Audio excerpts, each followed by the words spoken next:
Bueno, vamos a arrancar con Difteroviruela aviar. Como ven en la imagen esta enfermedad puede afectar a diferentes especies de aves, ¿sí? Se cree que toda la clase aves es susceptible de padecer esta enfermedad, ¿sí? O sea que la vamos a ver tanto en lo que es el mascotismo, animales silvestres como animales de producción. Bueno, lo que podemos ver acá es un corte histológico de lesión en piel. Vamos a ver más adelante que esta enfermedad tiene una presentación que se denomina cutánea, en donde se producen unas lesiones localizadas proliferativas en la piel, ¿sí? Lo que ven en la flecha, en lo que está indicando en la flecha verde, o sea, desde donde empieza hasta la punta de la flecha, se corresponde a la epidermis, que como pueden ver, ahora más adelante vamos a ver una imagen de una piel normal. Ya se puede más o menos darse cuenta que esa piel está proliferada, ¿sí? Que esa capa, la epidermis, está engrosada. Después vemos otra flecha azul que nos marca la dermis superficial, y en las puntas de las flechitas negras podemos ver que hay unas células que están agrandadas, son globosas. Bueno, y esas son las células que están afectadas por este virus, ¿sí? Esto es más o menos como para tener una idea y ya ir sabiendo que da lesiones proliferativas, y en este caso estamos viendo un ejemplo de la lesión de la presentación cutánea.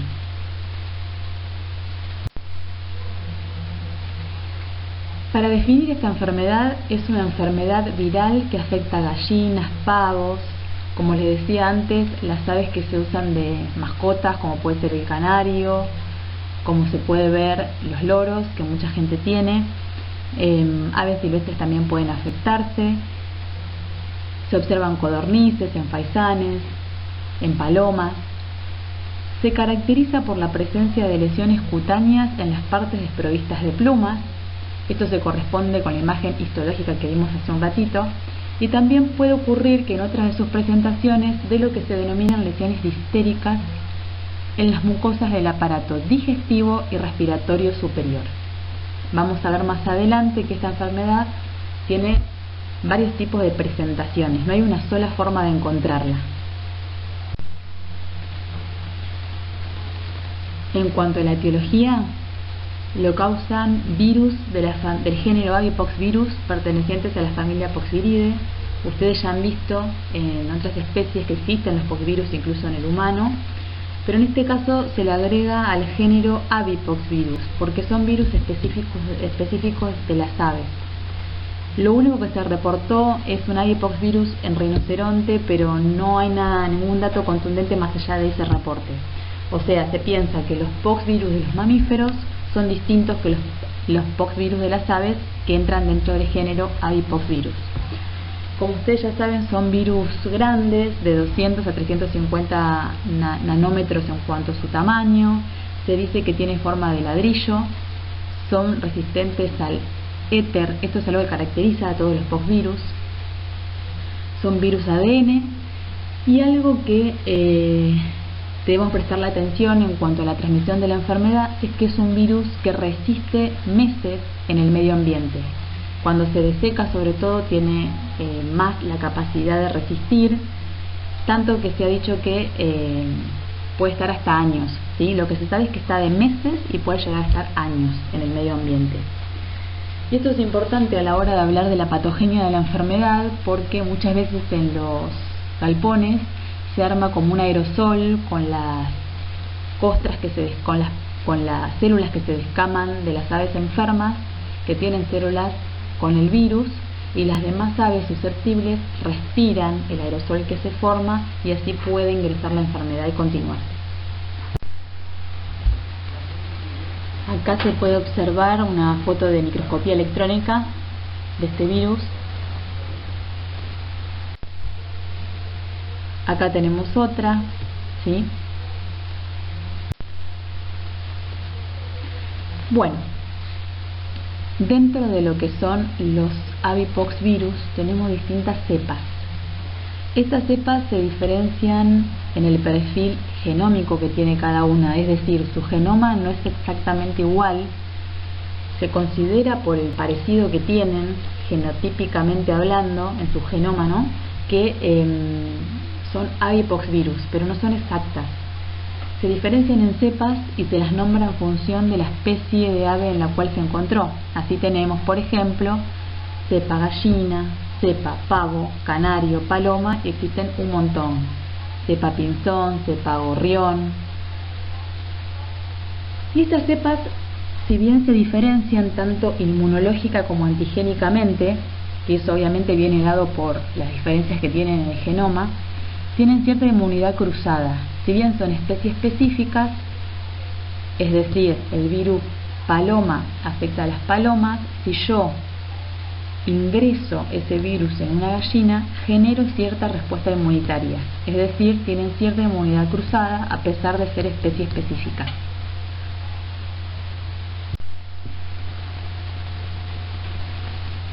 Vamos a hablar de la patogenia de la enfermedad. Este virus puede ingresar por vía respiratoria, por vía conjuntival o por vía cutánea.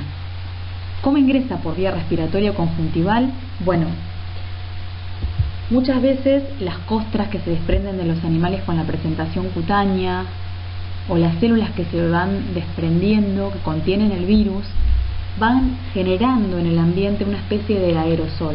Ese aerosol, los animales susceptibles lo inhalan o vía conjuntival ingresan estas células conteniendo las partículas virales infecciosas y colonizan lo que es las células del epitelio de las mucosas, tanto digestiva como respiratorio superior. Estas células de las mucosas son tan susceptibles de padecer este virus que no necesitan que exista una lesión previa. Otra de las vías es la cutánea. En este caso, el virus toma contacto con la piel del animal susceptible, pero en este caso sí necesita una abrasión, una lesión en la piel que abra la puerta de entrada. En líneas generales se dice que la difteroviruela de las aves es una enfermedad de propagación lenta, pero esto cambia cuando ponemos en escena los vectores como los mosquitos o los insectos chupadores, que lo que hacen es pican a un ave en viremia y luego pican a un ave susceptible. Entonces van transportando el virus de un sitio a otro, son nada más que carriers del virus, ¿sí? Y hacen que esta enfermedad empiece a tener una difusión rápida y se vuelva estacional. Por eso en las vacunaciones vamos a ver que la vacunación se tiene que dar antes de la primavera, que es donde empieza a haber más mosquitos. El periodo de incubación puede ir de 4 a 10 días. En los canarios, que vamos a ver más adelante, que son muy susceptibles de padecer esta enfermedad en su presentación sistémica, en la cual mueren rápidamente, el periodo de incubación se acorta a 4 días aproximadamente.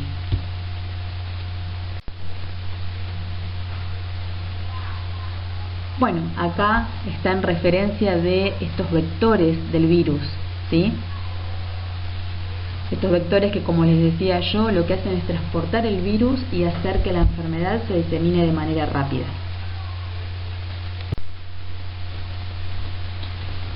La morbilidad que presenta la enfermedad es variable.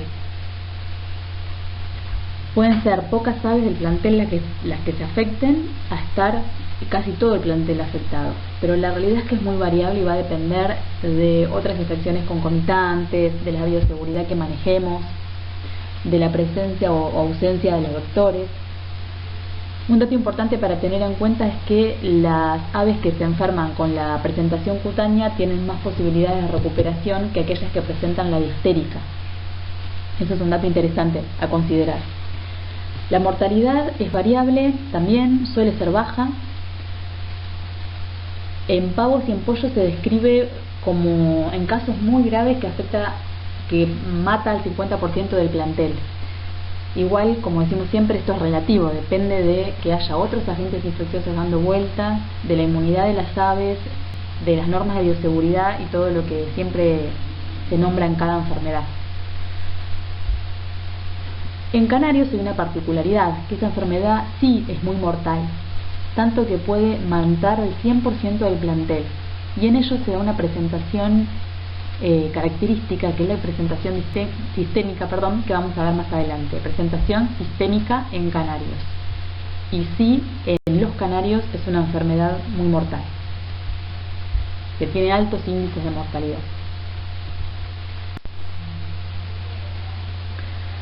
Bueno, otra de las cosas que tenemos que tener en cuenta es cuánto dura la evolución de la enfermedad. Bueno, aproximadamente dura un mes, de 3 semanas, 4 semanas, pero también es variable en función de otras enfermedades que acompañen, del manejo, de la bioseguridad con la cual nos manejemos.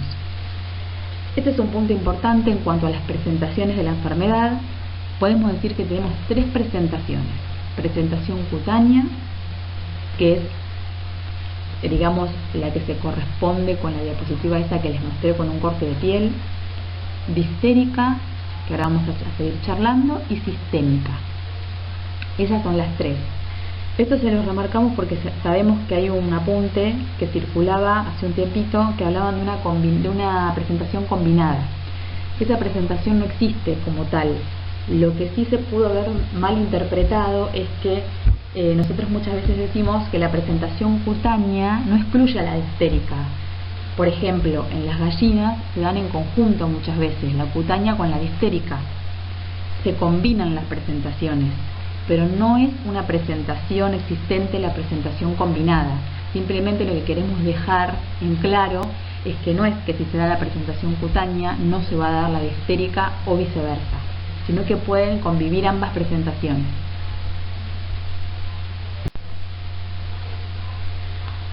Los signos clínicos. Bueno, los animales van a empezar a no comer, por lo tanto van a ganar poco de peso, va a bajar la producción de huevo también de forma temporal, o sea, todas las producciones se van a ver afectadas. Lo que podemos observar principalmente con la presentación distérica es que los animales van a tener disnea y boqueo. Esto es importante en los diferenciales porque van a ver que va a haber que diferenciarlos de enfermedades respiratorias como por ejemplo la laringotraqueitis, secreciones oculares y nasales y pérdida de la visión, porque esas lesiones que se dan en piel vamos a ver que se dan en zonas desprovistas de plumas, por ejemplo los párpados, y eso lo que puede hacer es que el animal no vea y por lo tanto no coma. Si no come, no gana de peso, no produce huevo y toda la cadena que se les ocurre. En cuanto a las lesiones macroscópicas, bueno, van a variar en función de la presentación de la enfermedad. Acuérdense que tenemos 3 presentaciones. En la sistémica prácticamente no hay lesiones macroscópicas, a lo sumo puede verse en el canal una especie de epífora, de secreción en los ojos, pero generalmente no nos da tiempo a ver ninguna lesión macroscópica. En la presentación cutánea sí, obviamente hay lesiones en piel, y en la presentación distérica las lesiones van a radicar, van a sentar en las mucosas del aparato respiratorio y digestivo superior. Acá podemos observar un ejemplo de presentación cutánea. Observamos la presencia de pápulas. Esas pápulas que se observan en la cresta son las que se ven de color más amarillo. Lo que vemos de color marrón son el estadio final de la lesión, que es una costra. Esa costra luego se desprende. Hay una diferencia importante para hacer respecto de las gallinas con los pavos. En las gallinas o en la mayoría de las especies las lesiones son pápulo-costrosas, mientras que en los pavos son nódulo-costrosas, es decir, que la lesión inicial es un nódulo. O sea, digamos, luego la evolución de la lesión es similar a la de las gallinas. En las gallinas vamos a tener pápulas, primero de color blanco, luego cambian hacia una coloración amarillenta, luego se vuelven grises, hasta que sobreviene la formación de una costra. Esa costra puede desprenderse sola, cae en el medio ambiente y colabora con el aerosol que se forma en el ambiente y que puede llegar a infectar a otras aves susceptibles, o puede ser que si nosotros la desprendemos a esa costra antes de que caiga por sí misma, se genere una cierta hemorragia. en esa lesión. Cuando la costra se cae sola, la piel que queda es más bien lisa, no hay hemorragia.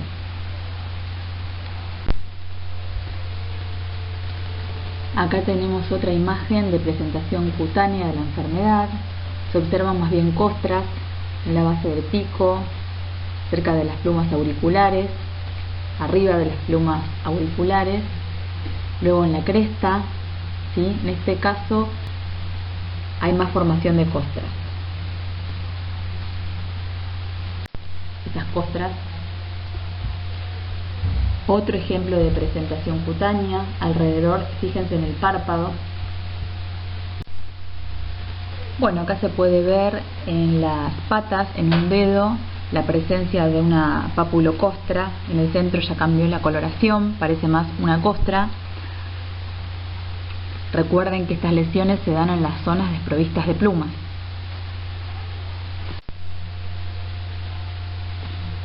Y acá pasamos a un ejemplo de la presentación difterica.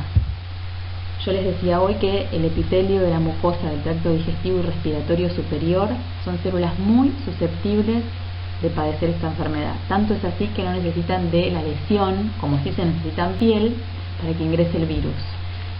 Bueno, lo que se produce acá empieza una lesión nodular, sobrelevada, blanca, que también esos nódulos múltiples pueden juntarse tanto que coalescen y forman una membrana difterica, al punto que se puede llegar a ocluir lo que es el aparato respiratorio o el digestivo. Por eso en la tecnología dijimos que los animales pueden tener disnea y boqueo. De esta presentación es más difícil que las aves se recuperen en comparación con la cutánea. Acá tenemos en hendidura coanal que se ven también esa placa amarillenta que empieza como nódulos. Bueno, acá podemos ver una imagen de paloma con presentación cutánea, ¿sí? En las palomas es común de ver las dos presentaciones, se puede dar tanto la difterica como la cutánea. En este caso es cutánea, afecta la piel del párpado y obviamente este animalito no puede ver. Ahí en el párpado se nota bien.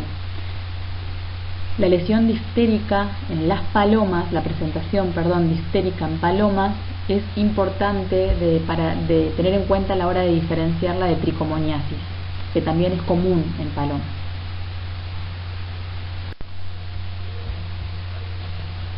Acá tenemos nódulos en la cabeza, alrededor de los ojos.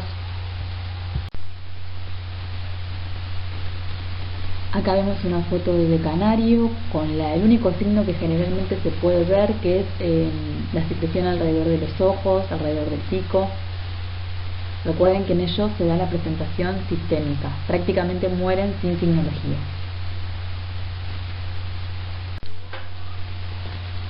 Las lesiones que vemos en esta imagen son compatibles con la presentación difterica.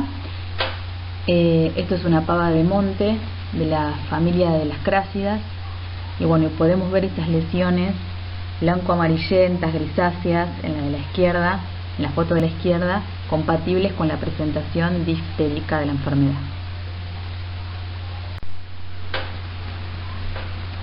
Acá seguimos con ejemplos de la presentación cutánea. Observen esas costras que se pueden observar en la foto de la derecha, por ejemplo, cerca de la comisura del pico, en la región periocular, en los barbillones.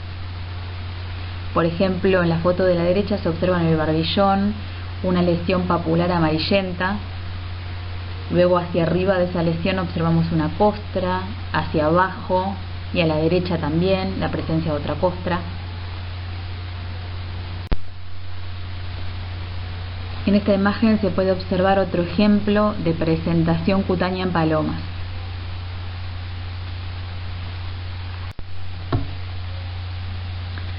Bueno, entonces, para concluir con las lesiones macroscópicas, dijimos que en las áreas desprovistas, que en las áreas desprovistas de plumas, como la cabeza, las crestas, las patas, se observan pápulas que se vuelven costras.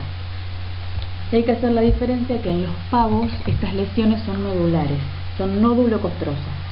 Es decir, la lesión inicial arranca como un nódulo en vez de como una pápula. En las mucosas del digestivo y respiratorio superior observamos lesiones fibrino-necróticas. Lo que es importante de tener en cuenta es que, ya sea inoculando una membrana coriolantoidea para el diagnóstico, ya sea en piel o en el epitelio de las mucosas, el Labipox-virus va a generar una hiperplasia del epitelio. Esa es una cosa que tenemos que tener presente. Genera hiperplasia del epitelio. El hospedador, la respuesta del hospedador es la hiperplasia del epitelio. Después se menciona una forma atípica que se parece a la coriza infecciosa y es un diferencial, de hecho, coriza infecciosa. A esta lesión atípica se la ve generalmente asociada a la presentación distérica, en donde ocurre una inflamación de lo que es principalmente el seno infraorbitario, ¿sí? Porque ustedes piensen que debajo de esa lesión hay inflamación, entonces se produce una hinchazón de la cabeza, que es lo que se denomina cuadro corizoide. Bueno, y por eso hay que diferenciarlo frente a esta presentación, que no es la más común de ver, de coriza infecciosa, ¿sí? No es una presentación como cutánea, distérica y sistémica, es una forma, ¿sí? No es otra presentación, sino que es una forma atípica que se puede dar. Bueno, y en cuanto a las lesiones macroencanarios, como ya dijimos, probablemente no las haya.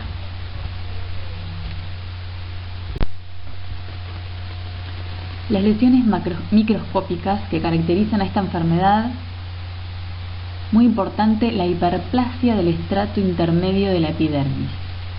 Recuerden que la hiperplasia es una respuesta que generan los poxvirus, el Labipox-virus. La hiperplasia del estrato intermedio, que sería la analogía con el estrato espinoso de los mamíferos. En esas células que están en hiperplasia y que están en hipertrofia, como vimos en la punta de flecha negra que vimos en la segunda diapo, vamos a observar la presencia de cuerpos de inclusión intracitoplasmáticos eosinofílicos, o sea, son más bien rosados. Se denominan cuerpos de Bollinger. Esto es patognomónico de la enfermedad y nos permite hacer un diagnóstico definitivo de la misma. A su vez, en la dermis podemos observar la presencia de un infiltrado mononuclear, principalmente de macrófagos y de linfocitos. Y en el caso de las mucosas, lo que vamos a ver es una degeneración del epitelio, necrosis y formación de un exudado fibrino-necrótico. El preparado que ustedes tienen igual es de la presentación cutánea, no es de la presentación distérica.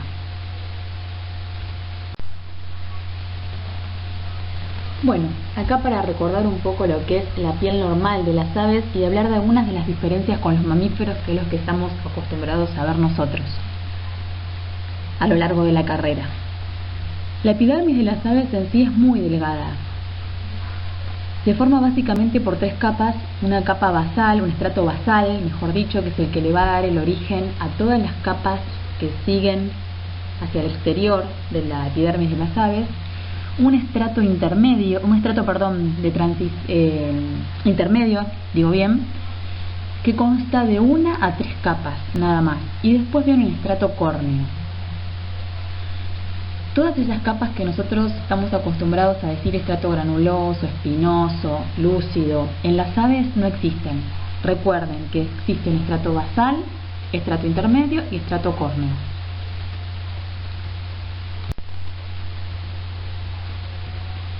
Esta es la imagen del principio de la presentación. Acá la barra verde, desde el inicio hasta que termina, les está indicando la epidermis.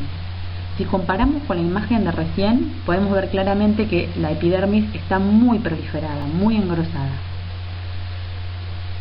De la barra verde hacia arriba hablamos de la dermis superficial y ya podemos observar en algunas zonas cierto puntillado, que vamos a ver más adelante, que se corresponde con la respuesta inflamatoria que tienen los animales por la presencia de este virus en el estrato de la epidermis. También podemos ver esas células que les mostraba hoy con las flechitas negras, que están más grandes, se ven que están bien diferenciadas del resto y muy globosas. Acá tenemos un detalle de este estrato que está afectado por el virus. El estrato que se afecta es el estrato intermedio, que vendría a ser la analogía con el estrato espinoso de los mamíferos. En el videíto que les adjuntamos de la descripción del preparado puede ser que digamos estrato espinoso. Lo correcto sería decir estrato intermedio, pero de todas maneras es una analogía. O sea, el estrato intermedio vendría a ser el estrato espinoso de los mamíferos, ¿sí? Podemos ver estas células que se ven grandes, en vez de haber de 2 a 3 capas, hay infinidad de capas y son células muy agrandadas. Y fíjense que en algunas, en el interior de su citoplasma, se puede ver lo que son los cuerpos de inclusión intracitoplasmáticos, eosinofílicos, son más bien rosados. De todos modos, en el video que les adjuntamos, repasamos todo esto. Lo que está marcado en la punta de la flecha celeste que ven ahí es un cuerpo de inclusión intracitoplasmático eosinofílico. Eso queda como residuo del paso del virus en el citoplasma de esas células agrandadas que se corresponden al estrato intermedio de la epidermis, ¿sí? Esta es una foto de libro, por eso es tan notorio el cuerpo de inclusión.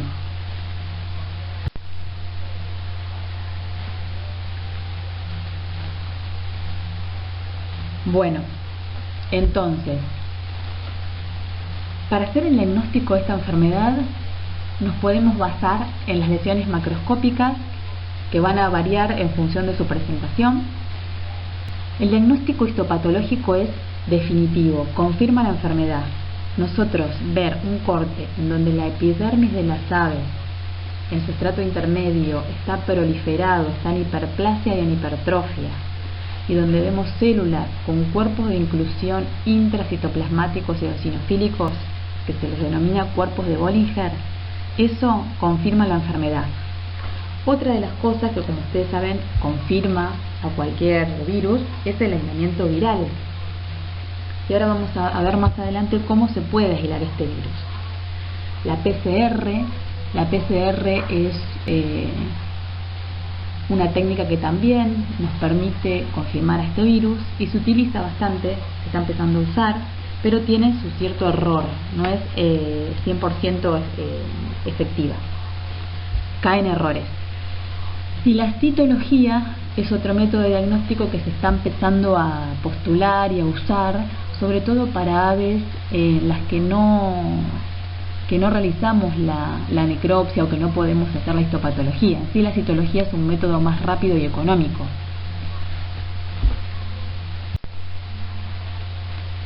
La citología, como les decía, es una herramienta útil y rápida. Se pueden ver esas células que están agrandadas. Obviamente que la observación de una citología cambia bastante respecto de una muestra histopatológica, ¿no? Porque acá las células están sueltas. Bueno, y acá lo que les pusimos es para que tengan en cuenta, para el que le interese, 2 papers en donde hablan de la citología como método de diagnóstico de Avipox virus.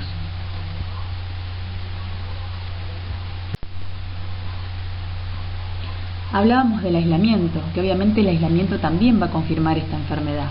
El aislamiento se suele hacer en huevos embrionados de pollo, también se puede hacer de pavo, en pato, pero se suele usar de pollo, de 9 a 12 días los embriones, vía membrana coriolantoidea. Es decir, se hace un preparado con las células de la costra o de las membranas en la presentación difterica, se hace un machacado y eso se inocula vía membrana coriolantoidea en huevos embrionados. Se espera aproximadamente una semana, se examina esa membrana coriolantoidea en busca de lo que se llaman lesiones POX, que son características de los POX virus. Acá lo que podemos ver en el dibujo es un huevo embrionado con las vías de inoculación posibles que tenemos, ¿sí? Las vías de inoculación son varias, depende de qué virus quiero aislar, dónde voy a inocular, porque cada virus tiene su sitio predilecto, por llamarlo así, y en el caso del poxvirus lo que se escoge es la membrana coriolantoidea, ¿sí? Que es lo que se señaliza con la jeringuita que está abajo. En la membrana coriolantoidea de embriones de 9 días aproximadamente se inocula poxvirus.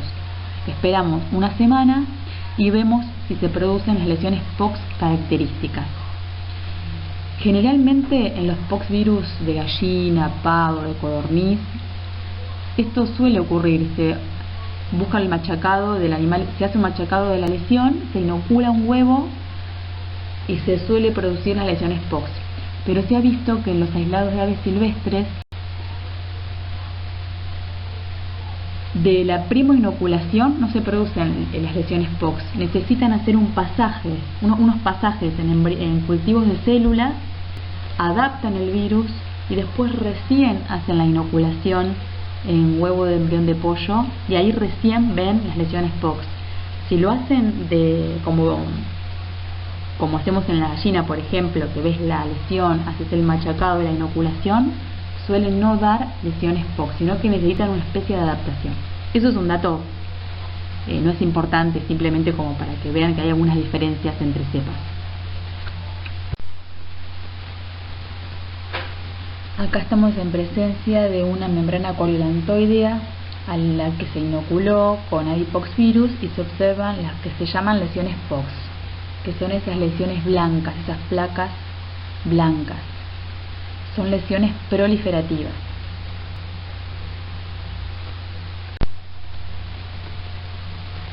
Acá vemos otras membranas coriolantoideas con las lesiones pox, que como decíamos antes son lesiones proliferativas, locales o difusas. Sí, acá tenemos entonces más ejemplos de presencia de lesiones pox tras la inoculación de adipoxvirus en membrana coriolantoidea. En cuanto a los diferenciales, recordemos que la forma difterica puede dar signos respiratorios, por eso es interesante tener en cuenta la laringotraqueitis infecciosa como diferencial. También mencionamos que hay una forma atípica en la cual ocurre una inflamación de los tejidos de la cabeza. Eso es diferencial de coriza infecciosa. La hipo o avitaminosis A, que nos da metaplasia de los epitelios y por ende cierto engrosamiento de los tejidos, también es un diferencial. La tricomoniasis es un diferencial principalmente en las palomas, con la presentación difterica de díftero. La enfermedad de Marek, recuerdan que era una enfermedad tumoral que afectaba a los folículos de las plumas. Bueno, y en este caso también habría que diferenciarla de la presentación cutánea. Y la candidiasis, como lo nombramos, se acuerdan que el órgano blanco era el buche, pero si la lesión se agravaba, también se podía se podía afectar el esófago y la cavidad oral. Por lo tanto, sería también un diferencial importante a tener en cuenta con la forma difterica del difteroviruela aviar.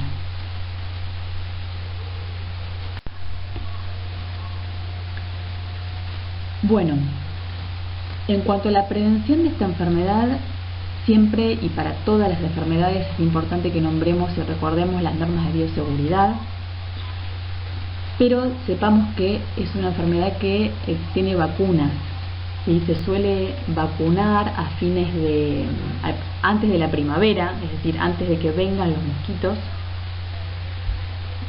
por punción alar. Y lo que se aprovecha para la elaboración de estas vacunas es esta inmunidad cruzada que ocurre entre cepas. ¿Sí? Eso se aprovecha bastante porque no enferma a la otra especie, pero sí genera cierta inmunidad cruzada.